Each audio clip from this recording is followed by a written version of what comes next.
नमस्कार साथियों, कैसे हैं आप सभी। उम्मीद करते हैं कि आप स्वस्थ होंगे, प्रसन्न होंगे और आपके जीवन में सारे शुभ समाचार और अच्छी नीतियों के साथ अपने जीवन में आगे बढ़ रहे होंगे। जैसा कि चाणक्य नीति को लेके हमने ये जो श्रृंखला स्टार्ट किया है, इसी में आगे हम जानने की कोशिश करेंगे कि चाणक्य अपने विचारों से क्या कहना चाहते हैं, क्या बताना चाहते हैं और उनका प्रभाव हम पे और लोगों पर कैसे पड़ना चाहिए। अगर उस बातों से अपरिचित हैं, नहीं पता, तो उनको हम जानकर अगर अपने जीवन में उतारें तो बहुत सारी समस्या अपने आप ठीक हो जाती है। तो उसी चर्चा को आगे बढ़ाते हुए समझते हैं और जानते हैं कि चाणक्य ने क्या कहा है।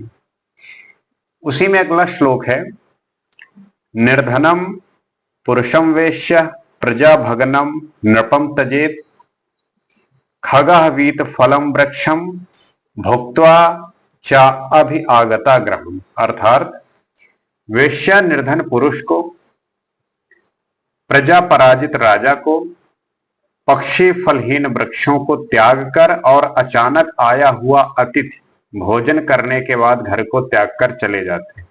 क्या बात कही। ये बिल्कुल वही बातें हैं कि लकीर पे सारी चीजों को अगर पिरोया जाए, रखा जाए तो वैसी ही बैठती है। जैसे क्या कहते हैं कि वेश्या का धंधा पर पुरुषों से धन लूटना होता है। धन के समाप्त होने पर वह मुंह मोड़ लेती है। जाहिर सी बात है कि वेश्यावृत्ति एक पैसों पे टिका हुआ धंधा है और अगर पुरुष जब पे करता है, तब जब तक उसके पास पैसा है, जब तक उसके पास धन है, तब तक वो वेश्या आपके साथ रहेगी, आपके साथ रिश्ता निभाएगी। लेकिन जैसे ही आपके पास धन खत्म हुआ तो वो आपको छोड़ के चली जाएगी। वैसे ही आगे क्या कहते हैं, प्रजा प्रतापी राजा को ही सम्मान देती है। जब वह शक्तिहीन हो जाता है तो प्रजा राजा का साथ छोड़ देती है। जाहिर सी बात है कि जब तक राजा विजयी है, समृद्ध है, शक्तिशाली है, तभी तक प्रजा उसके साथ रहती है। पता है कि अगर राजा कमजोर है, शक्तिहीन है, समृद्ध नहीं है, तो वो प्रजा उस राज्य में रहने का कोई फायदा नहीं होता, क्योंकि उससे उस राज्य की समृद्धि नहीं हो सकती, उसमें रुकावटें आएंगी, राजा का नेतृत्व सही नहीं होगा, न्याय ठीक से नहीं होंगे और तो इस तरीके से उस राज्य में बहुत सारे क्राइम, बहुत सारे जुर्म होने के चांसेस होते हैं। इस वजह से वो प्रजा फिर उस राजा को छोड़कर किसी दूसरे राज्य में निवास करना चाहती है। आगे क्या कहते हैं, इसी प्रकार प्रकृति के सामान्य नियम के अनुसार वृक्षों पर रहने वाले पक्षी तभी तक किसी वृक्ष पर बसेरा रखते हैं जहां तक वहां से उन्हें छाया और फल प्राप्त होता रहे। वैसे ही पक्षी होते हैं, किसी वृक्ष पर तभी तक रहते हैं जब तक वो उसको छाया और फल देता है, और जैसे ही छाया और फल खत्म होता है तो वो पक्षी भी उस पेड़ को छोड़कर चले जाते हैं।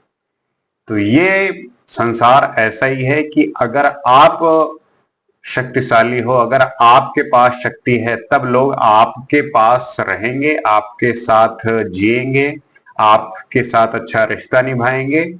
और अगर आप शक्तिहीन हो, आप किसी के योग्य नहीं हो किसी के लिए, तो आपकी कोई भी वैल्यू नहीं रह जाती। घर में अचानक आने वाले अतिथि का जब भोजन पान आदि से स्वागत सत्कार कर दिया जाता है तो वह भी सामाजिक नियम के अनुसार विदा लेकर अपने लक्ष्य की ओर चल पड़ता है। जाहिर सी बात है कि एक जब अचानक आया हुआ अतिथि होता है, वो इसी पर्पज से आता है कि वहां पे थोड़ा आराम करेगा, खाना पीना खाएगा, रेस्ट करेगा, उसके बाद फिर वो अपने जहां जाने वाला जगह है, जहां जाने के लिए वो जा रहा था, वो वहीं चला जाएगा। तो भाव यह है कि व्यक्ति को अपने सम्मान की रक्षा का स्वयं ध्यान रखना चाहिए। उसे प्रयत्न करना चाहिए कि अपमान झेलने का अवसर ना आए, ना ही किसी स्थान, व्यक्ति या वस्तु से आवश्यकता से अधिक लगाव रखना चाहिए।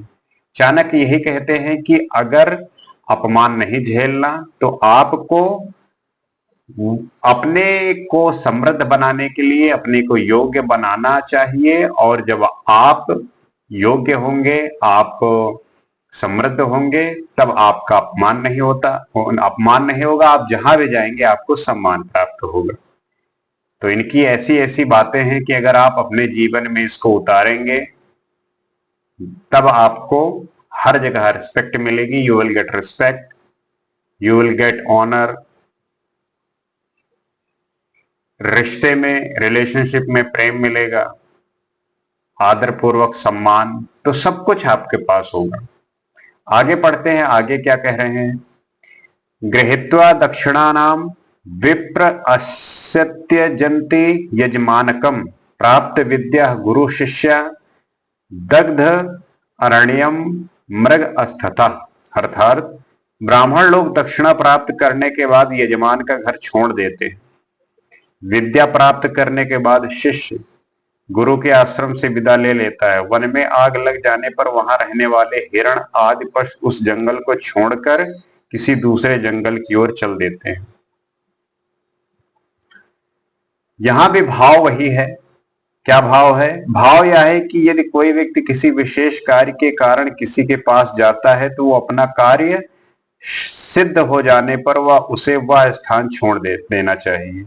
जिस प्रकार ब्राह्मण लोग यजमान के किसी कार्य की पूर्ति के बाद दक्षिणा प्राप्त हो जाने पर आशीर्वाद देकर वहां से चले जाते हैं, इसी प्रकार शिष्य भी विद्या की प्राप्ति के बाद वह अपने घर चले जाते हैं। जब किसी जंगल में आग लग जाती है तो वहां रहने वाले पशु भी उस जंगल को छोड़कर किसी दूसरे जंगल की खोज में चल पड़ते हैं। अर्थात व्यक्ति को अपना कार्य समाप्त हो जाने पर किसी के यहाँ डेरा डालने की नहीं सोचनी चाहिए। अर्थात आपका जितना काम है आप करिए, आप संपन्न करिए और उसके पश्चात आप अपने घर और अपने जीवन यात्रा में निकलिए, वहां ठहरिए मत। आगे क्या कहते हैं। दुराचारी दूरदृष्टि दुरा आवासी च दुर्जना यन मैत्री क्रियते पंभीर नरह शीघ्रम विनिश्चित। अर्थात बुरे चरित्र वाले, अकारण दूसरों को हानि पहुंचाने वाले तथा गंदे स्थान पर रहने वाले व्यक्ति के साथ जो पुरुष मित्रता करता है वह जल्दी ही नष्ट हो जाता है। यहाँ पे बता रहे हैं चाणक्य कि किन व्यक्तियों के साथ अगर आप रहेंगे तो आप भी नष्ट हो जाएंगे, इसलिए ऐसे लोगों से दूर रहना चाहिए। वो कौन लोग हैं? बुरे चरित्र वाले, जिनका कैरेक्टर अच्छा नहीं है, जिनका विचार ठीक नहीं है, जिनका स्वभाव अच्छा ठीक नहीं है, जिनका व्यक्तित्व ठीक नहीं है।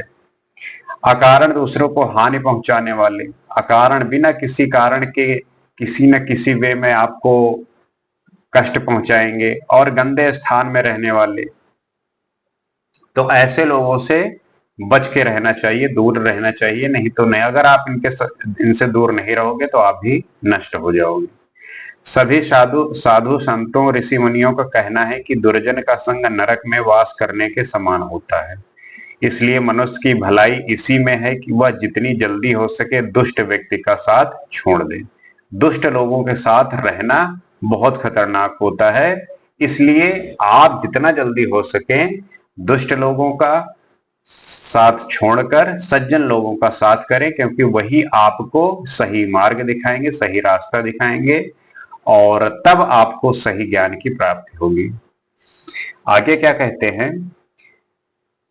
समाने शोभते प्रीति राज्ञी सेवा च शोभते वाणिज्यम व्यवहारेषु दिव्या स्त्री शोभते गृहे। अर्थात प्रेम व्यवहार बराबरी वाले व्यक्तियों में ही ठीक रहता है।